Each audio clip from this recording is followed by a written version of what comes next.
Good morning, students. This is fourth part of chapter strategies for enhancement in food production, and our today's topic is beekeeping. In last topic, we have discussed about various outbreeding types like crossbreeding, outcrossing, interspecific hybridization. We have discussed about all these topics, and if you feel any doubt, then feel free to ask the queries. Today's topic is beekeeping. Beekeeping or apiculture is the maintenance of hives of honey bee for the production of honey. आप सभी ने B keeping देखी होगी, मतलब जब हम कभी जाते हैं कहीं नेटिव्स के रिलेटिव्स के पास, तो गर्मियों में कई बार सड़क के साइड पे डब्बे से पड़े होते, काफ़ी खाली तो नहीं होते वैसे, वो डब्बे से पड़े थे, छोटे छोटे डब्बे। अगर आप देखो तो बेसिकली उसके अंदर बी कीपिंग होती है। ओके, दिन में वो अपने बीज को छोड़ देते हैं डब्बों में से ताकि वो नेक्टर इकट्ठा करके लाएं, और फिर वो दोबारा फिर शाम को अपने बी हाइव में आ जाती हैं। It has been an age old cottage industry. Honey is a food of high nutritive value and also find use in the indigenous system of medicine. कहते हैं बहुत ही पुरानी इंडस्ट्री है बी कीपिंग की, और इसका बी जो है हनी, बी से जो हमें हनी मिलता है वो उसकी एक बहुत ही ज़्यादा न्यूट्रिटिव वैल्यू होती है, और उसकी मेडिसिन वैल्यू भी बहुत ज़्यादा है। हनी बी से और क्या मिलता है, bee wax which finds many uses in industry such as preparation of cosmetics and polishes of various kinds. The increase demand of honey has led to large scale beekeeping practices. It has become an established income generating industry whether practice on small और on large scale. तो ये बहुत ही ज़्यादा developed industry आज की बन चुकी है बी कीपिंग, जिसके ऊपर बहुत सारे फार्मर्स या बहुत सारे और पर्सन डिपेंड करते हैं बी के हाइव के ऊपर, बी के हनी के ऊपर, और इनसे वो इनकम जनरेट करते हैं, चाहे वो स्मॉल स्केल के ऊपर है चाहे वो लार्ज स्केल के ऊपर। दोनों तरीके से आप बी कीपिंग जो है कर सकते हो। बी कीपिंग की खास बात यह है कि किसी भी एरिया में हो सकती है जहाँ पर काफ़ी सारे पौधे हों, shrubs, fruit, orchids and cultivated crops हों। ओके, जहाँ पर ये सब चीज़ें हों वहाँ पर आप इजीली बी कीपिंग कर सकते हो। There are several species of honey bees which can be Rudyard.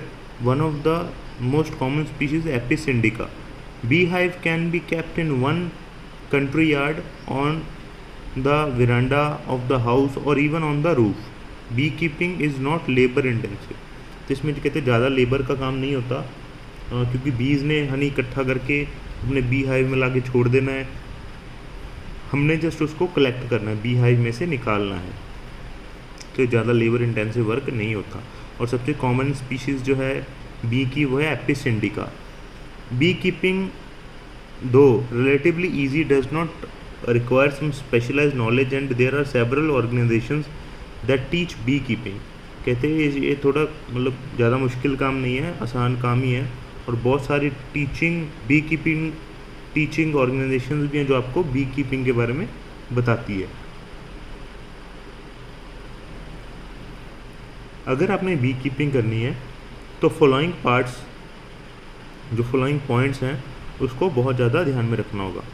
Knowledge of the nature and habits of bee, bee का नेचर और उसकी हैबिट के बारे में जानना होगा।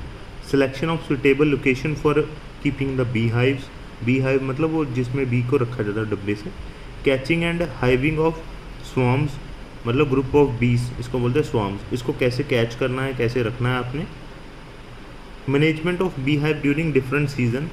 Okay, handling and collection of honey and of bee wax. Bees are the pollinator of many our crop species such as sunflower, brassica, apple and pear. Keeping beehive in crop field during flowering period increase pollination efficiency and improve the yield of the crop. That is beneficial both from the point of view crop yield and honey yield. मतलब दोनों तरीके से हमें फ़ायदेमंद, हमारे लिए फ़ायदेमंद साबित होती है। अगर हम क्रॉप यील्ड के रिलेटिव में बात करें तो भी ये बहुत ज़्यादा फ़ायदेमंद है, हनी के यील्ड के बारे में बात करें तो भी ये बहुत ज़्यादा फ़ायदेमंद है, क्योंकि जब पॉलिनेशन का सीज़न होता है तो हम बीज को खेतों के आसपास रख देते हैं साथ ही साथ ये पॉलिनेशन भी कर देती हैं और अपने लिए हनी भी इकट्ठा कर लाती हैं। बेसिकली इसके बारे में एक और वीडियो भी मैं पोस्ट करूँगा, वो भी आप ध्यान से देख लेना, क्योंकि जो हनी है वो कैसे बनता है। बेसिकली बीज जो लेके आती हैं वो होता है नेक्टर। नेक्टर को फिर बीज जो हैं हनी में कन्वर्ट करती हैं, उसका एक काफ़ी लंबा चौड़ा प्रोसेस होता है।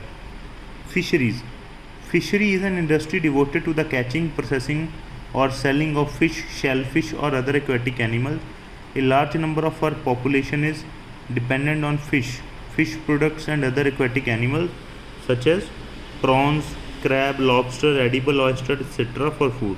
फिशरीज़ में बेसिकली क्या जाता है, इसमें फिशेस को कैच किया जाता है और उनको फिर as a source of food बेचा जाता है या यूज़ किया जाता है। और कुछ और अदर एक्वेटिक एनिमल भी आते हैं, केकड़े फेकड़े भी आ जाते हैं इसमें, लॉबस्टर, ऑयस्टर वगैरह ये सब आ जाते हैं। Some of the fresh water fishes are very common, include catla, rohu, common carp, ये कुछ कॉमन फिशेज हैं फ्रेश वाटर जिनको हम खाते हैं। Some of the marine fishes that are eaten include hilsa, sardine, mackerel, pomfret, ये सारी हैं। Find out what fishes are commonly eaten in your area. तो ये आपने फाइंड आउट करना है हमारे एरिया में कौन कौन सी फिशेस को खाया जाता है, ये आप पता कर सकते हो मार्केट में जाके। Fisheries has an important place in Indian economy. It provide income and employment two million of fisherman and farmers, particularly in the coastal state. कहते हैं फिशरी जो है इंडियन इकोनॉमी में बहुत ही ज़्यादा एक बड़ा रोल प्ले करती है। बहुत सारे फार्मर्स, फिशरमैन इस पे ऊपर डिपेंड करते हैं। For many it is the only source of their livelihood. In order to meet the increase demand of fisheries, different techniques have been employed to increase production.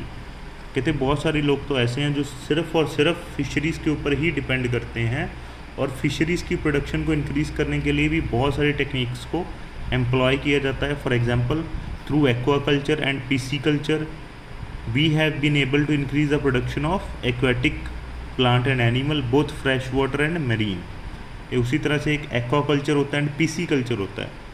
Pisciculture जिसमें हम fishes को rare करते हैं, मतलब fishes को पालते हैं, ऐसे कह सकते हैं आप। फिशेस को हम खुद अपने आसपास ग्रो करवाते हैं।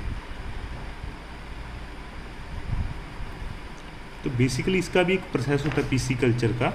मतलब वैसे तो काफ़ी तरीके से हम पिसिकल्चर कर सकते हैं, जैसे कि खेत में एक बड़ा सारा मतलब गड्ढा खोद कर आप उसमें पिसिकल्चर कर सकते हो। उसमें पानी डाल के बढ़िया उसको वेल मेंटेन करके पिसिकल्चर कर सकते हो।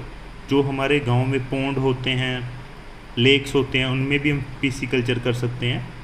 या फिर और क्या इसका तरीका है, जैसे कि जो कोस्टल एरियाज़ है, कोस्टल एरियाज़ के जो किनारे हैं वहाँ पर भी आप पिसिकल्चर कर सकते हो। उसके भी एक अलग से काफ़ी प्रोसेस होते हैं। This has led to the development and flourishing of fishery industry and it has brought a lot of income to the farmer in particular and the country in general। मतलब कंट्री को भी इससे फ़ायदा है and farmer को भी इससे फ़ायदा ही होता है। We now talk about blue revolution as being implemented along the same lines at green revolution. उसी तरह से एक ब्लू रेवोल्यूशन जो है वो रिलेटेड है फिशेस के साथ। जैसे ग्रीन रेवोल्यूशन थी प्लांट्स के साथ रिलेटेड थी, उसी तरीके से ब्लू रेवोल्यूशन जो है वो फिशेस के साथ भी रिलेटेड है। तो ये था हमारा आज का टॉपिक। कल को हम पढ़ेंगे प्लांट ब्रीडिंग। ये काफ़ी ज़्यादा इंपॉर्टेंट टॉपिक है फ्रेंड्स, तो इसका आप प्रॉपर नोट्स भी बनाने हैं आपने प्लांट ब्रीडिंग के। तो ये सारा जो है टॉपिक हम कल को कवर करेंगे एक सिंगल वीडियो के अंदर। इसको आप ध्यान से इसके नोट्स बना लीजिए। Thank you.